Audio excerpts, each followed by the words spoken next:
Thank you for joining Wars of the Rosies. As we continue with part 5, Raymond Lully, from Orders of the Great Work by Manly P. Hall.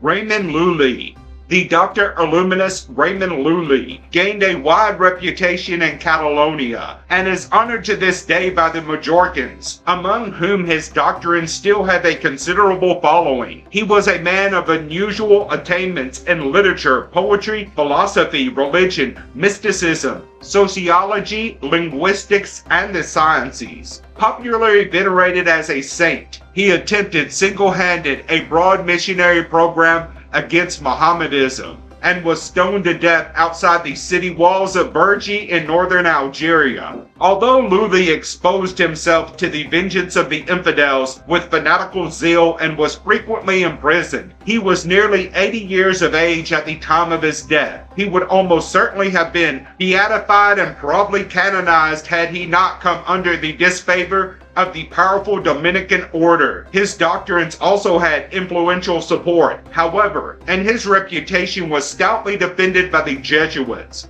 Raymond Lully was born on the island of Majorca about the year 1235. He came from an old and noble Catalonian family, and during his youth devoted himself almost entirely to the pleasures of court life. He acquired high favor with the king and was installed as Seneschal of the Isles. Although Lully had a ready mind, his family despaired of restraining his tempestuous disposition and allowed him to follow his father's profession of gentleman soldiering. The young courtier married early, but his disposition was deficient in fidelity, and his extramarital associations gained for him considerable notoriety. When already the father of 3 children, he conceived a grand passion for Signora Ambrosia Eleonora di Castello de Jeans. This charming and accomplished lady, herself happily married, was deeply embarrassed by Lully's unsolicited attentions. After several unpleasant episodes, she took counsel with her husband to end the situation without unnecessary distress to her persistent admirer. With the consent of her husband and in his presence, Signora Ambrosia wrote a letter to Lully, beseeching him not to tarnish his reputation by devoting himself to a hopeless passion, and warning him that a terrible disillusionment would result if he pressed his affections any further. The letter had no effect, and finally the lady summoned young Raymond to her house. "Look on what thou lovest, Raymond Lully," she cried with tears in her eyes. Then tearing open her dress, she showed her breast almost entirely eaten away by cancer. Lully was completely overcome and, falling on his knees, begged forgiveness for his conduct. This experience transformed his entire life. He renounced his dissipated and dissolute existence and, casting himself at the foot of a crucifix, dedicated his life to the service of God. Lully gave up his office at court, renounced the world,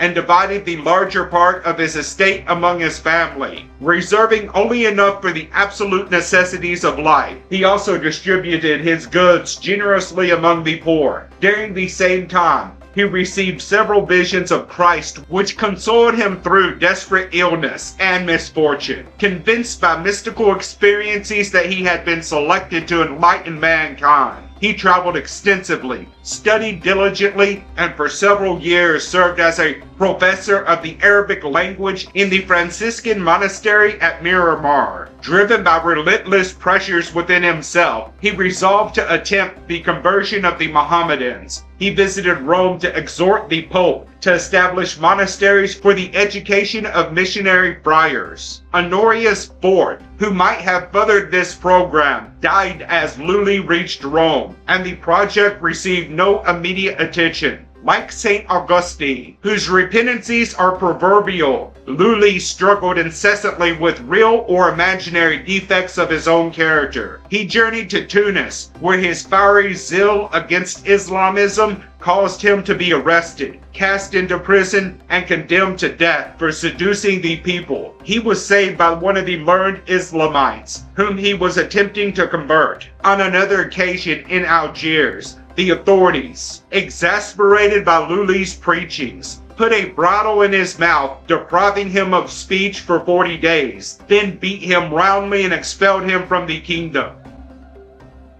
The martyrdom of Raymond Lully.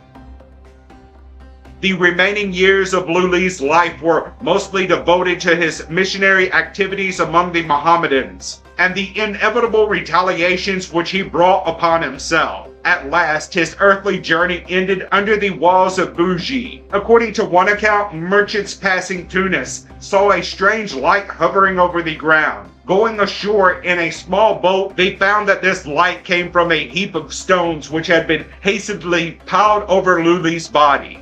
A more sober account says that these merchants found Lully in a dying condition and carried him to their ship, and that he died on board the 29th of June, 1315, in sight of the island of Majorca. The life of Lully and the preoccupations of his mind do not appear to substantiate the reputation for alchemical learning later associated with his name. He is said to be a voluminous writer. Various authorities make him the author of from 500 to several thousand treatises. Such a literary output seems incredible when we consider his missionary career. There is little in common between Lully, the ardent apostle unto the Gentiles, and Lully, whom Eliphas Levi describes as a grand and sublime adept of the Hermetic science. There is a report that Lully was a disciple of the initiated chemist-philosopher Amalthus de Villanova, and that he also had the acquaintance of John Cremer, the Phantom Abbot of Westminster. Neither of these associations have been satisfactorily established. John Cremer presents especial difficulties. This saintly servant of the Philosopher's Stone is represented in the Museum Hermeticum, Frankfurt 1678, by a short and spirited tract titled the following.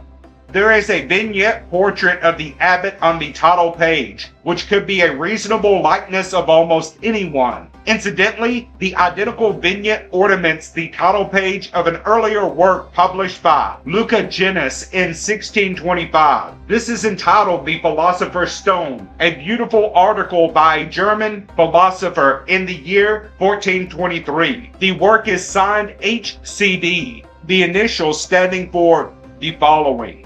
Thus, the Reverend Abbot of Westminster has no claim on his supposed portrait. A charming biography has been manufactured for Abbot Cremer. He was given apartments in the Tower of London, where he manufactured gold to the sum of 18 million pounds sterling. Lully is supposed to have been the guest of Cremer and the Abbot of Westminster, although it is extremely doubtful if the Majorca mystic ever visited England. Of course, no John Cremer was ever Abbot of Westminster at any period in the history of the Abbey. It is interesting that we are indebted to Count Michael Meyer, the Rosicrucian apologist, for the publication of Cremer's testimony, which appears in Meyer's Trivius Arius in 1618. As may be expected, the works attributed to Lully related to the Hermetic and alchemistic arts were published between 1596 and 1670. These are earlier editions of his religious and scientific writings, but such as have a fair claim to authenticity may be described as conservative.